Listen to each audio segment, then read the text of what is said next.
நாடெங்கும் கிளர்ந்தெழுந்த மாணவர்கள் போராட்டம் வெற்றி. பதவியை ராஜினாமா செய்தார் மத்திய கல்வி அமைச்சர் தர்மேந்திர பிரதான்.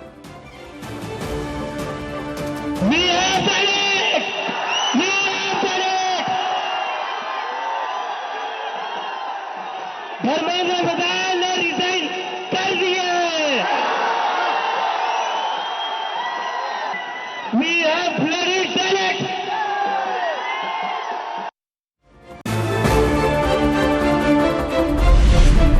மாணவர்களின் போராட்டத்திற்கு பணிந்தது மோடி அரசு. 12 ஆண்டுகளில் போராட்டத்துக்காக பதவி விலகும் முதல் அமைச்சர் பிரதான்.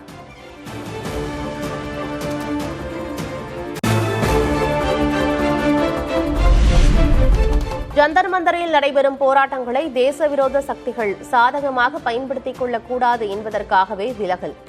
நேரத்தை வீணடிக்காமல் மாணவர்கள் படிப்பில் கவனம் செலுத்துவதற்காக ராஜினாமா செய்வதாக பிரதான் விளக்கம்.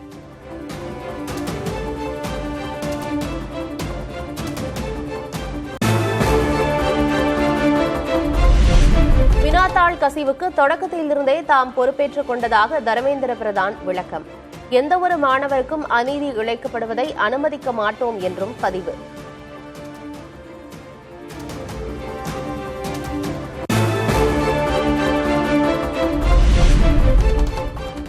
மத்திய அமைச்சர் பிரகலாத் ஜோஷிக்கு கூடுதல் பொறுப்பாக கல்வித்துறை ஒதுக்கீடு. தர்மேந்திர பிரதான் ராஜினாமா செய்ததை அடுத்து குடியரசுத் தலைவர் திரௌபதி முர்மு உத்தரவு.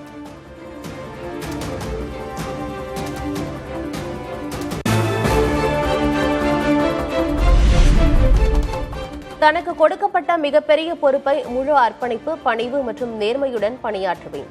கல்வித்துறை ஒதுக்கீடு செய்யப்பட்டது தொடர்பாக மத்திய அமைச்சர் பிரகலாத் ஜோஷி கருத்து.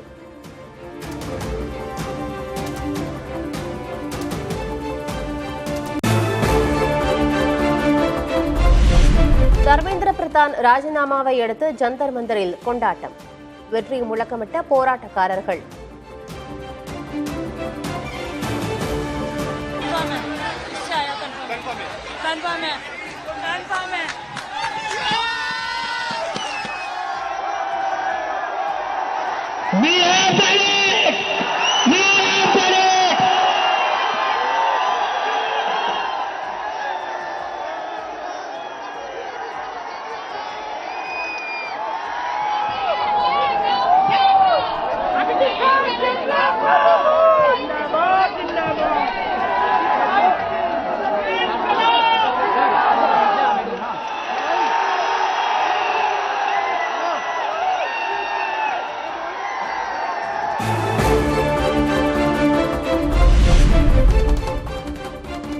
போராட்டத்தை வாபஸ் பெற்றது கரப்பான் ஜனதா கட்சி. மத்திய அமைச்சர்கள் உடனான 3ஆம் கட்ட பேச்சுவார்த்தையில் உடன்பாடு. The Cockroach Janata Party declares that we withdraw the agitation in good faith and understanding that the agreed upon terms will be executed within the agreed upon timelines.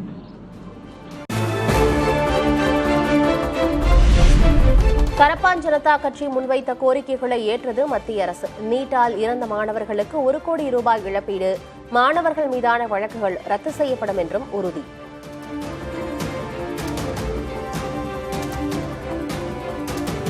Full நாட்டோட ஸ்டூடெண்ட்ஸ் வின் பண்ணிட்டாங்க. அவங்களுக்கு ரொம்ப ரொம்ப congratulations. எங்களோட main demand Dharmendra Pradhan அவங்க resign பண்ணிட்டாங்க. எங்களோட demand காம்பன்சேஷனுக்காக அது கூட ஆயிடுச்சு. ஒரு ஆனரபிள் காம்பன்சேஷன் அவங்க கொடுப்பாங்க. 3rd டிமாண்ட் எல்லா எஃப்ஐஆர்ஸ் எங்கேயுமே இந்த ஸ்டேட்ல வேற ஸ்டேட்ல ஆயிடுச்சுன்னா அந்த எஃப்ஐஆர் வித்ட்ரா பண்ணணும். அந்த டிமாண்ட் கூட அவங்க அக்செப்ட் பண்ணிட்டாங்க.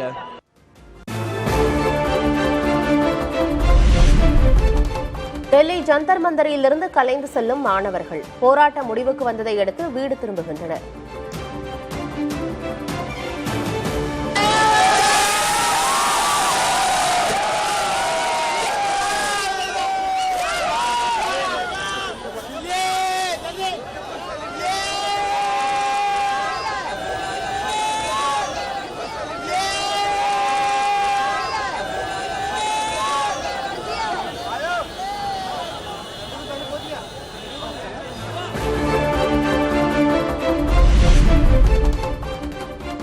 வந்தது நீட் முறைகேடுக்கு எதிரான கரப்பான் ஜனதா கட்சியினரின் 49 நாட்கள் தொடர் போராட்டம். டெல்லி ஜந்தர் மந்தரில் தேங்கிய குப்பைகளை அகற்றுவதில் மாணவர்கள், தன்னார்வலர்கள் ஆர்வம்.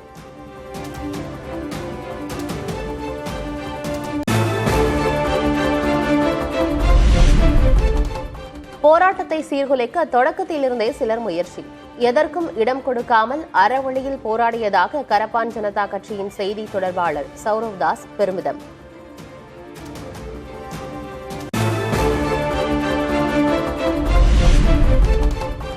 பனிரண்டு ஆண்டுகளில் சாதிக்க முடியாததை மாணவர்கள் சாதித்துள்ளனர். இந்த சுதந்திர தினம் இளைஞர்களுக்கானது என சௌரவ் தாஸ் பேட்டி.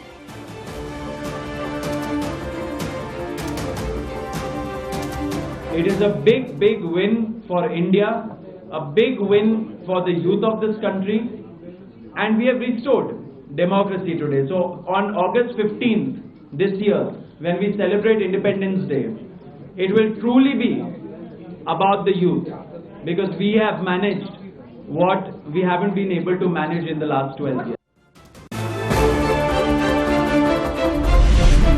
தர்மேந்திர பிரதான் ராஜினாமா ஜனநாயகத்தின் வெற்றி. ஜென்சி பட்டாளத்தின் அமைதி, பொறுமை, விடாமுயற்சிக்கு வெற்றி கிடைத்துள்ளதாக சோனம் வாங்சுக் பதிவு.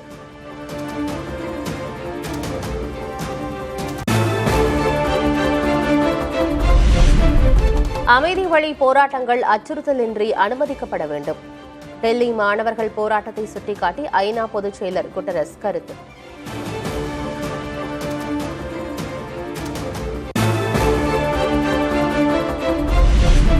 பாஜக அரசை அகற்றுவதற்கான நேரம் வந்துவிட்டது. ஜனநாயகத்தை பாதுகாக்க வீதிகளில் இறங்கிய மாணவர்களை நினைத்து பெருமிதம் கொள்வதாகவும் ராகுல் காந்தி பதிவு. इनकी विक्ट्री है, इनकी जीत है, जो हिंदुस्तान का फ्यूचर है, which is Narendra Modi and the RSS and the future of India, and we are very confident that the future of India will defeat the past. இந்திய கல்வி முறை தாக்குதலுக்கு உள்ளாகி இருப்பதாக மக்களவை எதிர்க்கட்சித் தலைவர் ராகுல் காந்தி குற்றச்சாட்டு. பிரதமர் மோடி மாணவர்களிடம் மன்னிப்பு கேட்க வேண்டும் என்றும் வலியுறுத்தல். So that is going to be a major issue in Parliament. Of course, the students, as I said, have also got the demand of an apology from the Prime Minister.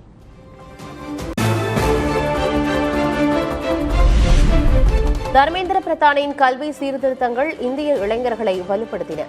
மத்திய இணையமைச்சர் எல் முருகன் பாராட்டு.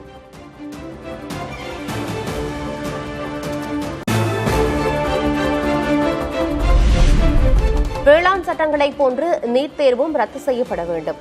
போராட்ட களத்தில் வென்ற மாணவர்களுக்கு வாழ்த்து தெரிவித்த மு.க. ஸ்டாலின் பதிவு.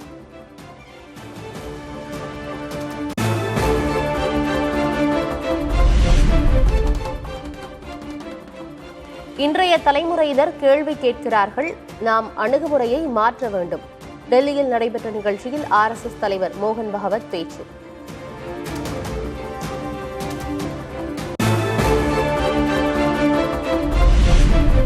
பிரதான் ராஜினாமாவை தொடர்ந்து சென்னையிலும் கொண்டாட்டம்.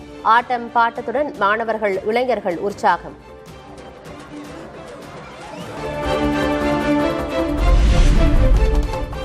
சென்னை தியாகராய நகர் பாலன் இல்லத்துக்கு வந்து நீட் எதிர்ப்பு போராட்டத்திற்கு ஆதரவு தெரிவித்த அமைச்சர் ராஜ்மோகன். யாருக்குமே செவிசாய்க்காத டெல்லியை மாணவர்கள் செவிசாய்க்க வைத்துவிட்டதாக பேச்சு.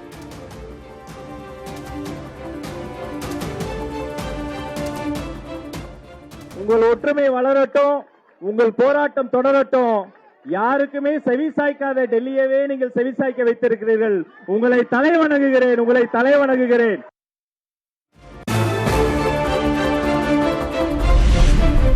நீட் தேர்வை முற்றாக ரத்து செய்ய வலியுறுத்தி விசிக சார்பில் நாளை சென்னையில் ஆர்ப்பாட்டம் நடைபெறும் என திருமாவளவன் அறிவிப்பு. சட்டமன்ற தொகுதி வாரியாக ஆர்ப்பாட்டங்களை ஒருங்கிணைக்க வேண்டாம் என்று அறிவுறுத்தல்.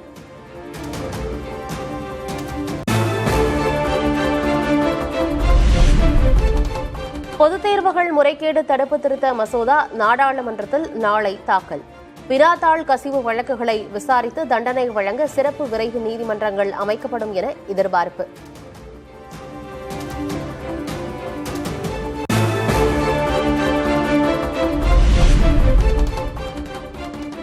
காவிரி நீருக்காக கர்நாடக அரசுடன் பேச்சுவார்த்தை எனும் சதிவலையில் முதல்வர் விஜய் சிக்க வேண்டாம். கூட்டணி மயக்கத்தில் தமிழ்நாட்டின் காவிரி உரிமை பணயமாகிவிடக் கூடாது என்றும் மு.க. ஸ்டாலின் வலியுறுத்தல்.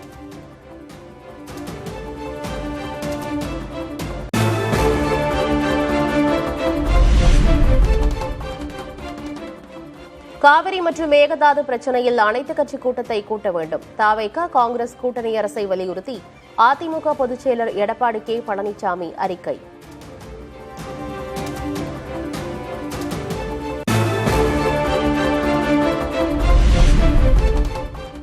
மேகதாது விவகாரத்தில் அனைத்து முடிவுகளையும் முதல்வர் வலிமையாக எடுப்பார். கர்நாடகாவுக்கு முதல்வர் விஜய் செல்லக்கூடாது என அன்புமணி கூறியது குறித்த கேள்விக்கு அமைச்சர் நிர்மல்குமார் பதில்.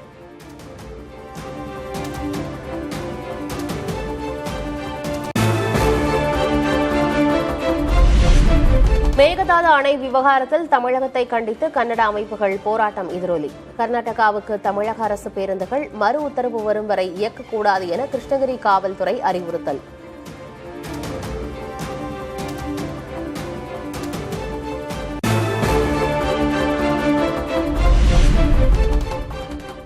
முதல்வர் விஜயை ஒருமையில் விமர்சித்த அதிமுக முன்னாள் அமைச்சர் ஆர்.பி. உதயகுமார். மேகதாது, காவிரி பிரச்சினை உள்ளிட்டவை தொடர்பாக முதல்வர் விஜய் பேசவில்லை எனவும் சாடல்.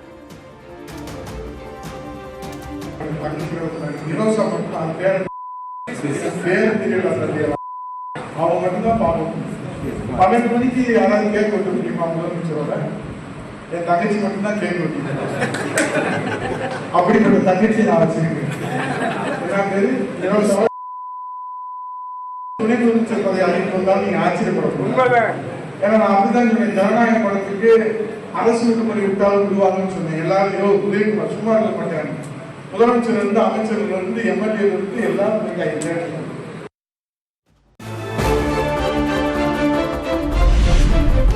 பாமக நிறுவனர் ராமதாஸின் மகள் ஸ்ரீகாந்தி, பேரன் முகுந்தன் ஆகியோர் புதுச்சேரி முதல்வர் ரங்கசாமியுடன் சந்திப்பு. என்ஆர் காங்கிரஸில் இணைய விருப்பம் தெரிவித்ததாக தகவல்.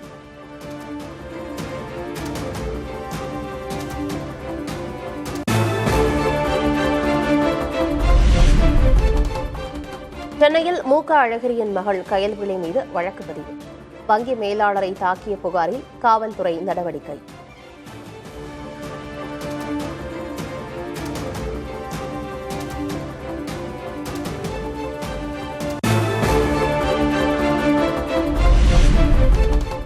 முதல்வர் விஜயின் ஆழ் அமைதியை எப்படி புரிந்து கொள்வது?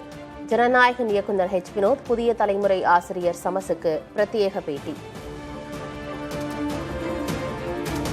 ஒரு ப்ரிசைஸான ஒரு நாலேஜ் அவர்கிட்ட இருக்குது சார். அவருக்கு இது தெரியுதா புரியுதா அப்படின்ற ஒன்று இருக்குல்ல சார், அந்த டவுட் நமக்கு வரும் அவர்கிட்ட பழகும்போது. ஏன்னா அவர் நீங்கள் ஒரு 10,000 வார்த்தைகள் பேசும்போது அவர் ஒரு 10 வார்த்தை தான் பேசுவார். ஸோ அப்போ நான் இவ்வளோ கஷ்டப்பட்டு நிறைய சொல்லியிருக்கேன். அப்போ நீங்கள் ஒரு 10 வார்த்தையில் அதை ஒரு எஸ்ஸோ நோவோ சொல்லும்போது இதை நீங்கள் புரிஞ்சுக்கிட்டீங்களோ இல்லையோ அப்படின்னு நமக்கு தோணும். ஆனால் அவர் அதை புரிஞ்சுக்கிட்டு தான் அதை செய்கிறாரு. பல சமயங்களில் நம்ம பேசும்போதே அவர் முடிவு எடுத்துருவார், இதுக்கு நோ, இதுக்கு எஸ்ஸு அப்படின்ட்டு.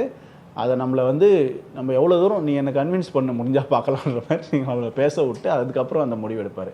ஸோ அதனால் அவர் இந்த ஒரு கடல் அலை மாதிரி இல்லாமல் ஒரு நடுக்கடலில் இருக்கிற அமைதி மாதிரி தான் அவர்கிட்ட பேசும்போது இருக்கும் சார். ஆமாம்.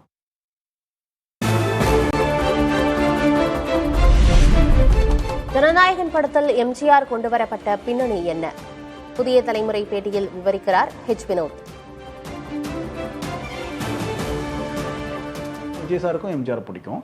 விஜய் சார் எம்ஜிஆரை பார்க்குறது அவங்க கட்சிக்காரங்கன்னு நினைக்கிறாங்க. அவர் ஒரு எம்ஜிஆர் மாதிரி வந்துடுவார், எம்ஜிஆர் மாதிரி ஜெயிச்சிருவாருன்றது. ஸோ இப்போ அந்த பாயிண்ட் எடுத்துக்கலாம். ஸோ ஒரு எம்ஜிஆர், அடுத்த எம்ஜிஆர் மாதிரியான ஒரு ஃபீலை கொடுக்கலாம் அப்படின்ற எம்ஜிஆரின் பாதையில் அப்படின்ற ஒரு பாயிண்ட்.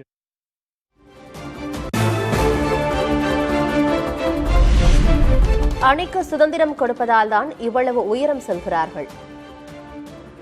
விஜய் அஜித் வெற்றி ரகசியத்தை விவரிக்கிறார் வினோத். இந்த வேலை ஃப்ரீடம் கொடுத்தா தான் நல்லா வரும்னு தெரியும் அவங்களுக்கு. ஸோ அதுதான் அவங்களுடைய சக்ஸஸே. இந்த இடத்துல போய் நம்ம கை வச்சுட்டே இருந்தோம்னா அது வேலைக்கு ஆகாதுன்னு தெரியும் அவங்களுக்கு. ஸோ அப்போ ஒரு விஷயத்தை எடுத்து முடிக்கிற வரைக்கும் அவங்க தலையிடவே மாட்டாங்க. நீங்கள் ஒரு படமாக காட்டுற வரைக்கும் அவங்க அதில் நோயின்னு பண்ணிட்டே இருக்க மாட்டாங்க. ஏன்னா அவங்களுக்கு அதை பண்ணுறதா இருந்தால் அவங்களே பண்ணுவாங்க அதை. அதனால் அவங்களுக்கு நல்லா வேலை செய்கிற ஒருத்தனை தேர்ந்தெடுத்துட்டாங்கன்னா அதுக்குள்ளெல்லாம் அவங்க வரவே மாட்டாங்க. படமாக காட்டும்போது ஒரு கருத்து சொல்லுவாங்க, இது இல்லாமல் இருக்கலாம், இது இருக்கலாம், இது இன்னும் கொஞ்சம் நல்லா இருக்கலாம், இந்த கருத்துக்கள் எல்லாரும் சொல்லுவாங்க. அஜித் சார் அது கூட வரமாட்டார் உள்ள. அது என்னோட பார்ட் ஆக்டிங், நான் முடிச்சிட்டேன் அவ்வளோதான் சொல்லுவார்.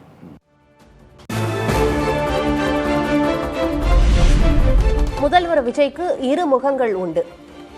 இன்றிரவு 9:10 மணிக்கு ஒளிபரப்பாகும் பேட்டியில் அனுபவம் பகிர்கிறார் வினோத். இன்னொரு முகமாக அவருக்கு என்னென்னா, ஜாலியாக பேசுகிற பசங்கிட்ட அவர் ரொம்ப ஜாலியான மனிதரா, ரொம்ப லகுவாக பேசுகிறாளா, அந்த வாடா போட ஆட்களா, என் அசிஸ்டன்ஸ்கிட்டையும் அது இருக்குது. அப்படி ஜாலியாக அவர் பேசுவார். ஸோ அது என்கிட்ட இல்லை. ஸோ அவருக்கு 2 முகம் இருக்குது. நீங்கள் இப்படி ஒன்று சீரியஸாக ஒன்று பேசுனீங்கன்னா அவர் அமைதியாக ரிசீவ் பண்ணிவிட்டு அந்த முடிவு அவர் எடுக்கக்கூடியவராக இருக்கார். சிம்பிளான விஷயம்னா அவர் ஜாலியாக ஒரு காமன் மேனுக்கு இருக்கிற எல்லா விஷயமும் அவருக்கு இருக்குது.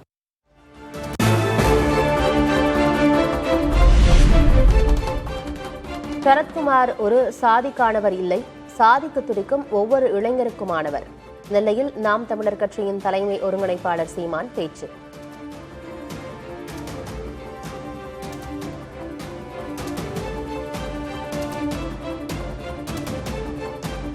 சரத்குமார் ஒரு சாதிக்கானவன் அல்ல, சாதிக்க துடிக்கிற ஒவ்வொருவனுக்குமான சான்று, அவன் சாட்சி, அவன் முன்மாதிரி என்பதை என்னிலும் இளைய தம்பி தங்கைகள் கவனத்தில் கொள்ள வேண்டும். அப்படி ஒரு குறுகிய சாதி சிமிழுக்கள் அடைக்காதே.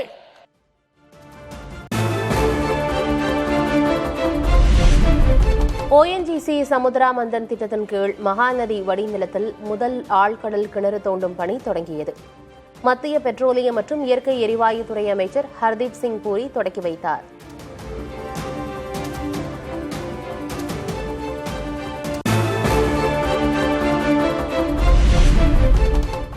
புத்தரின் புனித ஸ்தலமான சாரநாத் யுனெஸ்கோ உலக பாரம்பரிய பட்டியலில் இணைப்பு. இந்தியர்கள் பெருமைப்படத்தக்க தருணம் என்று பிரதமர் மோடி பதிவு.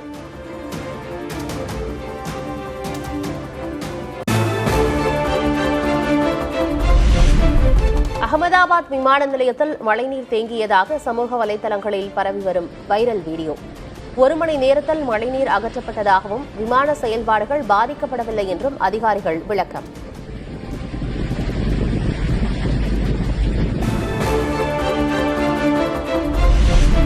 குஜராத்தில் நீடிக்கும் வெள்ள பாதிப்புகள். அகமதாபாத்தில் நீரில் மூழ்கிய வாகனங்கள். 40,000க்கும் மேற்பட்டோர் பாதுகாப்பான இடங்களுக்கு வெளியேற்றம்.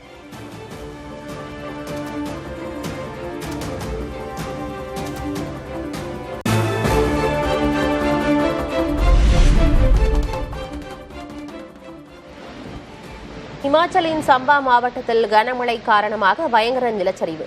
மலைப்பாதையில் ராட்சத பாறைகள் சரிந்து விழுந்ததால் போக்குவரத்தில் பாதிப்பு.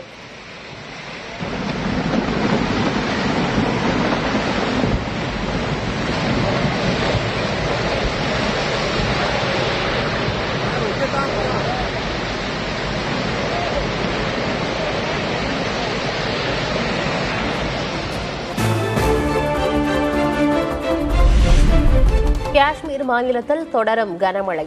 பெருக்கெடுத்து ஓடும் ஆறுகள்.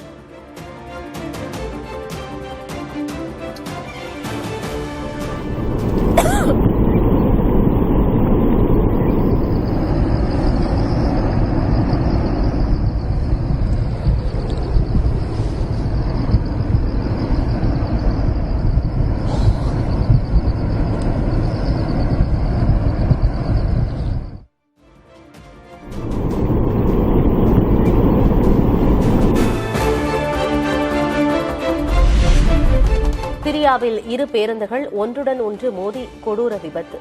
35 பேர் உயிரிழப்பு, 10க்கும் மேற்பட்டோர் காயம்.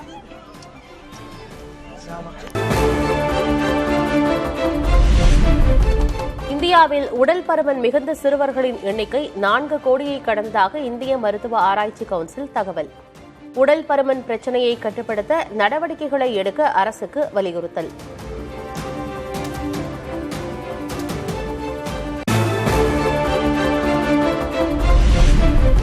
ஜிம்பாப்வே அணிக்கு எதிரான T20 தொடரை 2-0 என்ற கணக்கில் வென்றது இந்திய அணி. இரண்டாவது போட்டியில் 90 ரன்கள் வெற்றி பெற்று அசத்தல்.